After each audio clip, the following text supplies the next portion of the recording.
Hey guys, it says Wally King. I wouldn't call this a wild hack, but I would say this is just an upgrade video going from, this is basically a Y to run from your hot water line to your faucet on one of these and to your dishwasher on the other.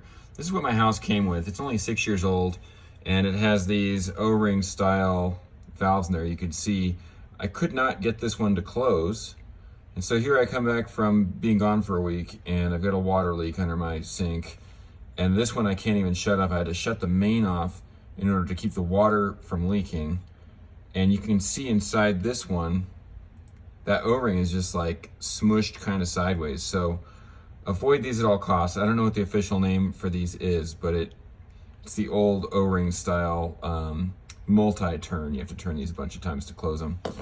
And get yourself ceramic valves. You can kind of see inside there, there's a little ball that when you turn this, it seals the valve. And it's basically a stainless steel ball running up against ceramic. These will last a lot longer and they're not that expensive. I paid 23 bucks for this. There, Home Depot.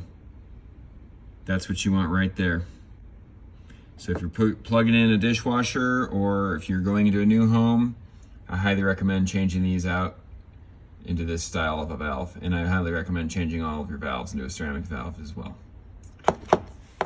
Okay, so I have our new quarter turn valve on there and I want to wipe it down, make sure that all the water that's residual from the leak and from working on it's gone. And then I'm going to wait a minute, make sure it's still dry before I go any further. That way I'm isolating my margin of error in case I made any mistakes. And you can see I've got this stuff. This is Teflon tape.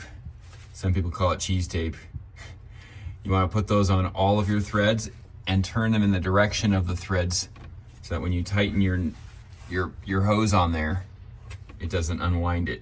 And that is a must do.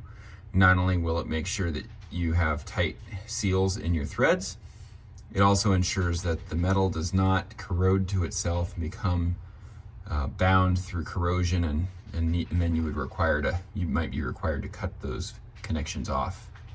And no water. So I'll do that again for those, and then I'll turn it on and test it and we'll be done. And last but not least, guys, install a water alarm. For 15 bucks, you put this down at the bottom of your sink. It will tell you if you have a water leak because it'll connect these two. Ooh, that was just my thumb. It'll connect those contacts and it'll make that alarm sound. And seriously, if I hadn't done that, you can see the water damage here. It already did a little bit of damage to the cabinet. It would have damaged the basement, which is finished, which would have really stunk. So I hope you guys got some value out of that. Anyway, guys, if you like that one and you want to see more tips on how to fix things and upgrade things, please subscribe to my channel. If you have questions, please comment. Please share, like, do all that good stuff. I appreciate you guys. Take care.